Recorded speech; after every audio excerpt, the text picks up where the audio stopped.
Hello students, welcome to my channel Brothers Academy. Today we will talk about chapter 7 Connecting to the Internet, chapter 7 part 1. In today's video we will have an introduction session followed by the history of the internet and some of the uses of the internet, and then we will talk about requirements for connecting to the internet, and then finally we will end the session with a short quiz. So let's begin. Students, many of you might have heard of the term internet.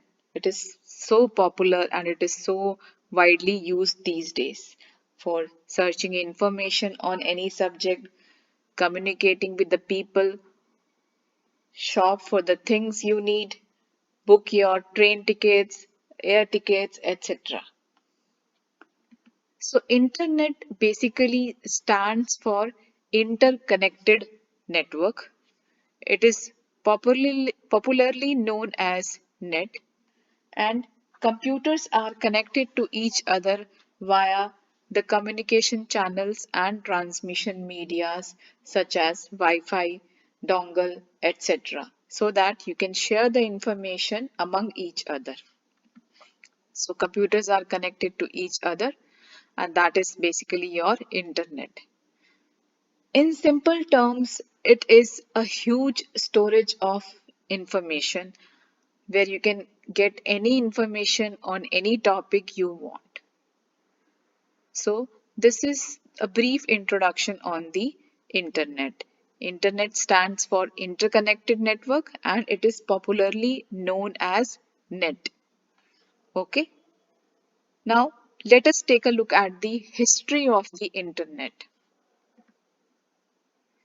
Students, do you know that in 1969, the Department of Defense of the United States of America set up a network of computers called the ARPANET, and the full form of ARPANET is Advanced Research Project Agency Network.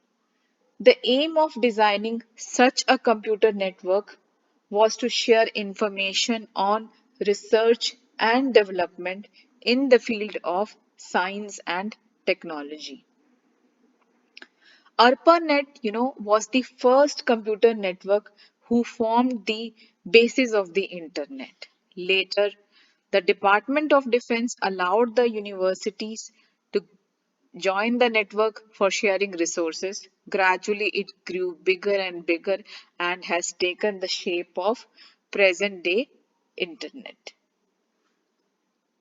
And now, time for some of the important facts. Students, do you know that ARPANET was started with one computer in California and three in Utah?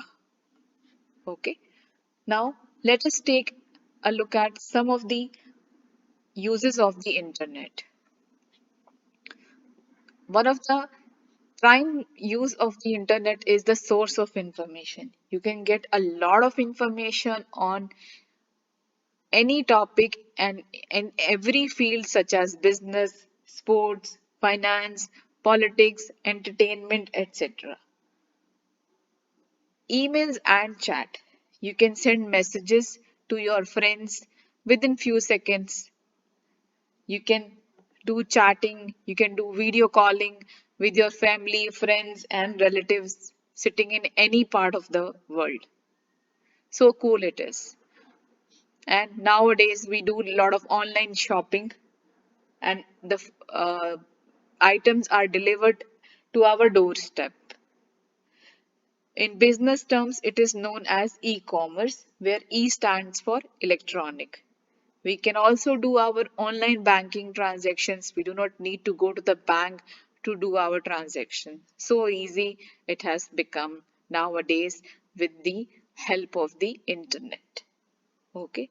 So these are the some of the uses of the internet which you need to remember. Okay. Now let us take a look at requirements for connecting to the internet.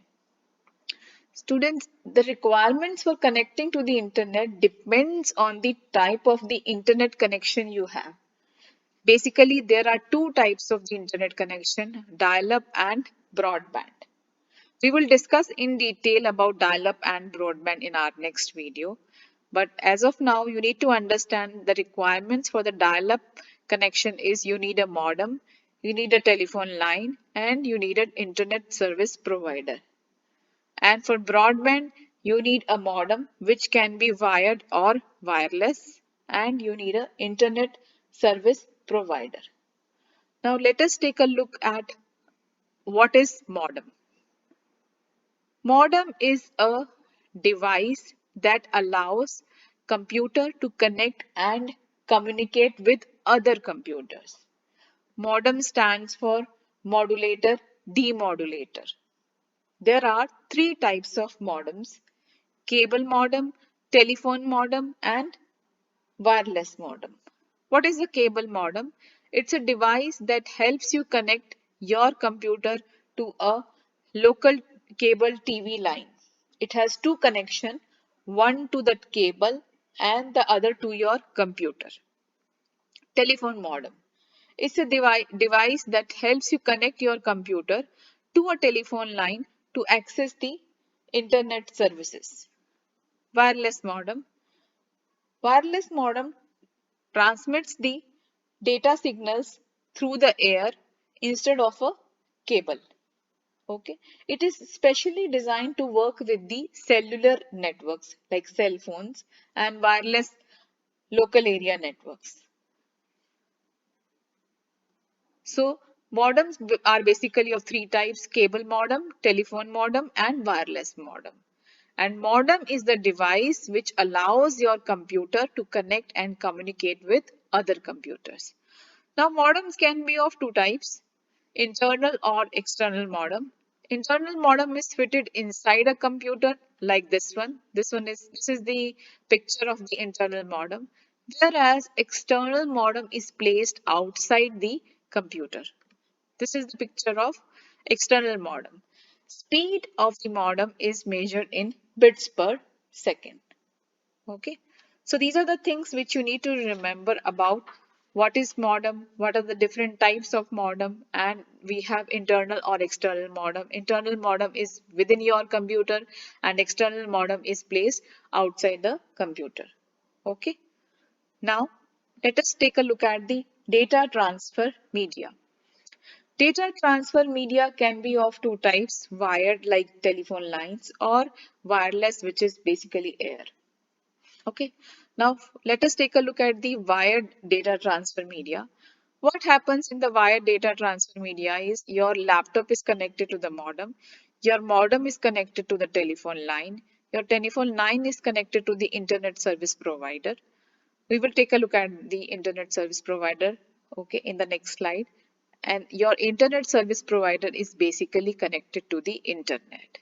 So this is the example of the wired media, okay.